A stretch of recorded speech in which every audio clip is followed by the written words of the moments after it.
안녕하세요, 빈둥님들, 조수빈입니다. 저는 오늘 위대한 패션 디자인을 만날 수 있는 그런 공간에 나와 있습니다. 매일 아침 옷장을 열 때 여러분은 어떤 기준으로 선택을 하시나요? 스타일, 브랜드, 날씨, 아니면 그냥 나의 기분? 여러 가지 기준이 있겠지만 사실 우리가 매일같이 입는 이 옷은 위대한 예술가들의 결과입니다. 오늘 그 얘기를 좀 해보려고 하는데요. 옷을 좋아하는 분이라면 오늘 영상 도움이 되실 거거든요. 함께 가보시죠.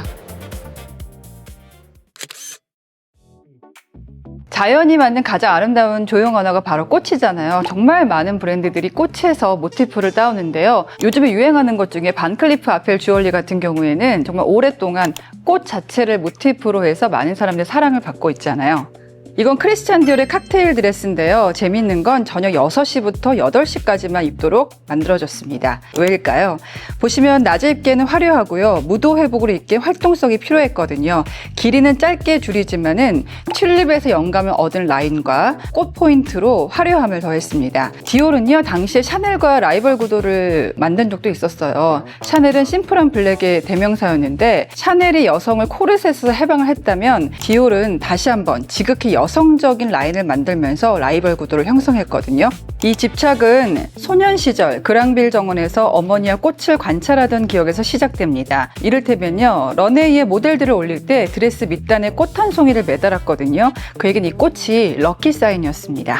이건 피에르 발망의 드레스인데요. 소재가 독특하죠. 라탄하고 비슷한 야자의 라피아라는 소재를 활용했는데요. 이 소재가 식물이지만 실처럼 짤 수 있거든요. 그러니까 이렇게 자수를 놓을 수 있었던 거죠. 피에르 발망의 드레스는 더 화려해지거든요. 왜 그랬을까요? 그 시기가 전쟁 바로 직후였거든요. 사람들의 마음이 피폐했던 그 순간에 피에르 발망은 사람들 마음속에 꽃을 피우고 싶어 했습니다. 그 당시 사람들이 입었던 약간 심플한 디자인에서 좀 벗어나서 디올보다 더 여성스럽게 허리를 꼭 맞게 사람들의 마음속에 좀 더 다시 한번 화려함을 일깨워주고 현실을 잊게 만들고 싶었을 거예요. 이번엔 우리 주변에 아주 사소한 것들이 특별한 디자인이 되는 걸 보여드릴 건데요. 꽃이 자연적인 조형 언어라면 인간이 만든 가장 의미 있는 조형 언어는 뭘까요? 바로 하트라고 생각합니다. 왜 우리가 좋아요를 누를 때도 하트를 쓰잖아요. 아주 오랫동안. 이걸 보면은 입을 수 있나 라는 생각이 들잖아요. 입으면 이런 모습입니다. 이거는 펠트라는 소재인데요. 펠트는 실을 짜서 섬유를 만드는 게 아니라 실을 눌러요. 신축성이 없는 그런 소재를 활용해서 하트 드레스를 만들었습니다. 왜 이런 디자인이 가능했는지 조금 이따가 얘기하기로 하고요. 이것도 옷이에요. 하트 드레스보다 더 많이 나갔죠. 하트 드레스처럼 이것도 펠트라는 소재로 만들어졌는데 카스텔 바작이 만들었습니다. 우리가 매일같이 먹는 김치찌개나 된장찌개가 옷이 될 수 있을까요? 이 사람 눈에는 될 수 있었습니다. 이거 보니까 뭐가 생각나요? 스파게티, 파스타가 생각나잖아요. 우리가 왜 김치찌개 같은 걸 먹으면서 소울푸드라고 위로를 받는 것처럼 이 디자이너들도 자신들이 즐겨 먹는 그 어린 시절의 추억을 담은 음식들에서 디자인의 영감을 받았습니다. 요건 입으면 어떤 모습일까요? 이렇습니다. 그러니까 일본 디자이너는 스시에서 영감을 얻고 이게 진짜 스시가 아니고 이렇게 실로 짠 것 같은 그런 무늬네. 이제 이거 알겠죠? 뭔지 알겠죠? 재밌다. 이런 것도 디자인이 될 수 있구나. 이건 테디베어를 활용한 설치 미술 작품 같잖아요. 이것도 옷이에요. 재밌는 건 이 테디베어로 만든 자켓인데요. 역시 이거 입을 수가 있나? 입으면 못생기지 않을까라는 생각이 드는데요. 생각보다 괜찮아요. 입은 모습은 이렇습니다. 저는 처음에 보고 뭐야, 옷 갖고 장난쳤나라는 생각이 들었는데 여기에도 명분이 있어요. 바로 모피 패션에 대한 저항인데요. 카스텔 바작은 그 당시에 화려한 모피 패션에 대한 반감으로 이 테디베어, 자기가 원래 좋아했던 테디베어로 만든 자켓을 구상했습니다. 원래 어릴 때부터 테디베어를 굉장히 갖고 싶어 했다고 하더라고요. 그래서 자기의 어린 시절의 꿈을 담은, 그러면서 모피 패션에 대한 반항심을 담은 그런 디자인을 만들어냈는데 생각보다 괜찮아요. 실제로 카스텔 바작은 모피를 입었을 때보다 더 화려하고 더 멋있는 그런 디자인을 만들려고 노력했대요. 재밌지 않아요? 어린 시절 친구인 인형을 활용해서 좀 더 한 차원 더 나아간 사회적인 메시지를 담으면서도 가치 있는 그런 디자인을 만들 수 있다는 거. 자, 일상의 추억이 윤리가 되었다면 이번에는 그 사회적인 시선을 바깥으로 돌려보겠습니다. 프랑스 패션계의 악동 장폴 고티에는 아예 대놓고 말합니다. 평소 기대하지 않았던 곳에서 아름다움을 찾아라. 이 가죽 드레스는 어디서 영감을 받았을까요? 놀랍게도 자동 세차장에서 시작되었어요. 이거 하나하나가 빙글빙글 들어가는 세차 브러쉬. 그는 코르셋을 겉으로 입히거나 남성에게 치마를 입히던 당시로서는 파격적인 디자인으로 유명한데요. 장폴 고티에는 왜 안 될 게 뭐가 있어? 라는 파격적인 질문에서 그 디자인을 시작했습니다. 이런 파격의 정점에는 얼굴 없는 디자이너 마르땡 마르지엘라가 있습니다. 이 소재 뭐가 생각나세요? 우리가 아플 때 돌리는 붕대. 붕대나 반창고 이런 것처럼 이게 의상 디자인의 소재가 될 수 있나? 라는 데서 디자인이 출발해요. 근데 보면 어때요? 명품 브랜드답지 않게 마감이 엉망입니다. 그리고 안에 있는 실루엣이 그대로 드러나거나 지퍼를 바깥으로 내놓는 디자인 혹은 동물의 발 같은 신발로 유명한 게 바로 마르지엘라인데요. 이게 다 우리 선입견을 깨는 거잖아요. 아까 우리가 봤던 하트드레스의 카와쿠보나 이런 마르지엘라는 해체주의라는 큰 흐름 안에서 맥을 같이 합니다. 옷을 예쁘게 만드는 껍데기라고 생각하기 쉽지만 아예 그 소재나 만드는 과정 그 자체를 전면으로 내세우는 거죠. 평범한 일상이 이런 디자이너들의 손을 거쳐서 의미 있는 디자인으로 탄생하는 거 재밌지 않나요? 여러분, 여기에 종이 한 장이 있습니다. 그냥 연약하고 얇은 종이지만 접는 순간 무한한 가능성을 펼치게 돼요. 이번 옷장의 주인공은 이 접힘의 미학으로 세계를 놀라게 한 이세이 미야케입니다. 아마 패션에 관심이 없는 분들도 이세이 미야케 디자인은 많이 보셨을 거예요.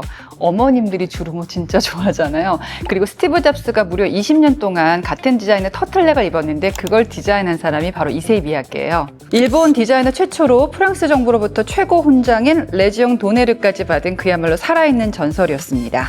그 작업을 가까이서 보면 더 독특한데요. 보통의 그 옷 디자인을 할 때는 주름진 천을 갖고 봉제를 하게 되잖아요. 근데 이 사람은 일단 디자인을 다 한 다음에 열로 압착을 해서 주름을 만듭니다.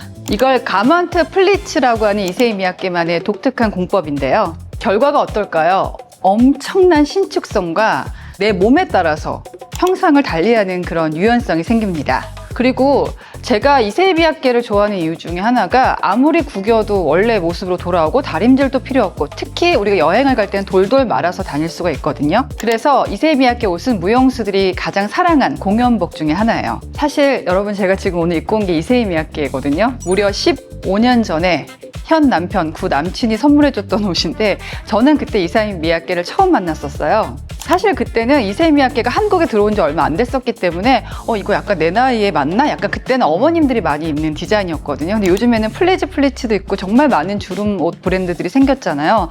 그러면서 제가 이세이 미야케가 왜 이런 디자인을 만들었는지 알게 되면서 좀 더 그 옷이 특별하게 느껴졌어요. 이세이 미야케는요, 7살 때 히로시마 원폭을 직접 겪었습니다. 그 지옥 같은 풍경 속에서 어린 소녀는 깨달았는데요. 고정되어 있는 것은 파괴되지만 움직이는 것은 변형될 뿐이다. 파괴되지 않는 옷, 인간의 몸이 가장 자유롭게 움직일 수 있는 옷, 이 주름은 그 비극적인 기억에 대한 대답이었습니다. 전시장에 오시면 보통 이세이 미야케 옷은 바닥에 한번 전시가 되어 있고 또 입으면 보여주거든요. 똑같은 옷이지만 어떤 식으로 전시되었느냐, 또 누가 어떤 체형의 사람이 입었느냐에 대해서 무궁무진한 가능성을 보여주는 게 바로 이 플리츠 옷이에요. 옷 안에서 몸이 자유로워한다. 이게 바로 이세이 미야케 디자인 철학인데요. 이 단순하지만 강력한 설계도가 원폭의 상처를 입은 소년을 세계 최고의 디자이너로, 그리고 실용주의 끝판왕인 스티브 잡스의 단짝으로 만든 셈입니다. 이세이 미야케가 종이를 접어서 꿈을 펼쳤다면 이번에는 패션 디자인을 시작하는 진짜 종이를 만나보겠습니다. 바로 거장들의 스케치와 패턴인데요. 여러분, 옷을 만드는 첫 번째 단계가 뭔지 아세요? 건축가들도 처음에 생각나는 대로 그림을 그려보잖아요. 바로 이 스케치가 첫 단계예요. 어떤 옷을 만들지 먼저 그 상상한 거를 스케치로 표현을 해보고 저쪽에 보이는 이제 옷의 설계도, 패턴으로 그걸 한번 만들어 보죠. 건축하고 패션은 어떤 면에서 굉장히 비슷합니다. 이 종이 설계도에 가장 집착했던 천재 중에 하나가 알렉산더 맥퀸입니다. 그는 런던의 유서 깊은 양복점의 재단사 출신이거든요. 덕분에 재단 실력도 뛰어나고 실무에서 테크닉을 많이 익혔죠. 단순히 옷을 만들기 위한 가이드가 아니라 인체를 새롭게 구성하는 치밀한 건축 도면을 만들기 전에 그 단계입니다. 그 종이 설계도가 가진 극적인 힘을 가장 치밀하게 보여준 게 바로 입생 로랑인데요. 이게 1983년작이고요. 오리지널이에요. 실제로 입생 로랑이 그리고 잘랐던 건데 이 종이 패턴입니다. 입생 로랑은 디올 밑에서 일할 때부터 정말 패션계 파란을 일으킨 천재였어요. 대표적인 게 뭐가 있을까요? 우리 여성한테 바지를 본격적으로 입힌 게 바로 입생 로랑이에요. 그 전에는 여자가 바지를 입고 가면요, 식당에서 거부당할 정도였는데, 특히 입생 로랑은 남자의 바지와 여자의 바지를 다르게 표현합니다. 그러니까 남자처럼 쭉 떨어지는 라인이 아니라 몸매의 굴곡을 자연스럽게 보여주는 아름다운 바지를 만들었죠. 그는 말하는데요, 패션은 단지 아름답게 보이기 위한 것이 아니라 여성이 스스로 자신감을 갖게 하기 위해서 존재한다. 아까 제가 종이는 많은 가능성을 갖고 있다고 말씀을 드렸잖아요. 한 장을 보면 얇고 연약한 존재지만 이렇게 많은 가능성을 품고 또 보여줄 수 있는 정말 강인한 여성을 완성시키는 그 존재로도 종이는 존재할 수 있습니다. 종이는 그렇게요, 가장 부드럽지만 가장 강력한 패션의 무기가 되었습니다. 이제 패션과 예술의 경계가 완전히 허물어지는 지점으로 가볼까요? 앤디 워홀은 이야기합니다. 패션은 예술 작품보다 더 예술 같다. 이게 앤디 워홀의 작품 캠벨 수프 다들 아시죠? 그게 프린트된 드레스인데요. 앤디 워홀은 실제로 자기의 작품이 프린트된 드레스를 그 당시 연예인 셀럽들에게 선물하곤 했습니다. 만약에 그 스타들이 이렇게 어떤 파티에 나타나면 어떻게 될까요? 그들 하나하나가 움직이는 팝아트가 되는 셈이죠. 재밌는 건요, 셀럽들이 이런 드레스를 입고 나타나면 가장 재미를 보는 건 누굴까요? 바로 이 통조림 회사인데요. 당시에 이 드레스 덕분에 토마토 통조림이 엄청나게 팔리는 거예요. 그러니까 그 회사가 당시에 신소재를 만들면서 입을 수 있는 종이를 만들어요. 이 종이에다가 이 프린트를 찍어서 통조림 몇 개를 막 가지고 오면 로열티를 지불한 다음에 이 종이 드레스를 선물하는 이벤트를 벌였습니다. 당시 1달러만 내면은 이걸 택배로 보내주는 거예요. 엄청난 인기를 끌었지만 마치 두바이 쫀득쿠키처럼 또 엄청난 속도로 그 인기는 사그라들었습니다. 앤디 워홀은 어떻게 보면 이 종이 드레스를 통해서 현대시대의 소비 패턴이 얼마나 부질없는지를 보여주려고 했던 거 아닐까요? 이거는 어떤 그림인 것 같아요? 마티스의 춤이 새겨져 있는데 이건 마네킹이 입고 있지만 입고 이렇게 움직이면 내가 그림이 되어서 움직이는 그림이 되겠죠. 역시 패션계 악동 장폴 고티의 작품인데 그는 당시에 마티스를 진짜 좋아했대요. 마티스가 야수파잖아요. 야수파라는 거는 하늘을 보라색으로 그리기도 하고 뭐 정말 자기의 날것의 감정을 화폭에 막 쏟아붓는 그런 사람인데 장폴 고티에가 그런 면에서 동변상력을 느꼈던 것 같아요. 당시 장폴 고티에는 아까 세차장 드레스 보셨잖아요. 당시에 오띠꾸띠르로 대표되는 그런 기성 디자인의 반기를 들었던 인물이거든요. 그러니까 마티스, 야수파 이 작가와 꼭 닮았죠? 그림 속의 사람들이 튀어나와서 춤을 추는 것, 그 느낌 연상되시나요? 근데 이 예술적인 유희의 끝판왕은 바로 이 모스키노입니다. 사진을 하나 보여드릴게요. 입생 로랑이 디자인한 본드리안 드레스인데요. 이 드레스는 명품이에요. 그래서 1mm의 오차도 허용하지 않고 이 색깔 패턴 하나하나가 다른 원단으로 되어 있어요. 입생 로랑은 몬드리안의 그 평면적인 그림 자체를 입체적인 사람의 몸 위에서도 표현하고 싶어 했거든요. 그렇기 때문에 아까 이 옷이 입으면 약간 몸이 플랫해 보이는 그런 효과도 있죠. 그런데 모스키노는 바로 그 입생 로랑을 대놓고 비꼈습니다. 앞에 보면 명작 앞에 Art is Love라고 쓰여 있죠. 그리고 아주 일직선으로 표현되는 입생 로랑의 드레스와 반대로 곡선으로 선이 표현되어 있고요. 이게 굉장히 좀 저렴한 소재로 만들었거든요. 그래서 입생 로랑은 각 패턴이 다 다른 고급 원단으로 되어 있는 것과 달리 똑같은 원단의 색깔만 달리했어요. 그러니까 약간 위트가 있다고도 느껴지지만 굉장히 그 외국 사람들은 그런 거 잘하잖아요. 웃으면서 돌려가는 거. 그러니까 그 당시 기성 디자인의 대표였던 입생 로랑을 이 모스키노는 약간 위트 있게 비꼰 거죠. 언니 저 마음에 안 들죠? 이런 건가? 자, 여러분 이제 상상력의 끝판왕으로 들어가 볼게요. 이게 옷이에요. 나이트에 온 것 같기도 하고 우주에 온 것 같기도 하죠. 이건 파코 라반의 디자인인데요. 파코 라반이 패션 디자인이 아니고 건축을 전공한 사람이거든요. 이거 소재 뭘로 보이세요? 플라스틱입니다. 건축을 전공한 덕분인지 아예 천을 버리고 이 플라스틱과 철을 활용해서 드레스를 만들었는데요. 아예 이름이 입을 수 없는 드레스라는 뜻을 갖고 있어요. 입을 수 없다. 참 아이러니하죠.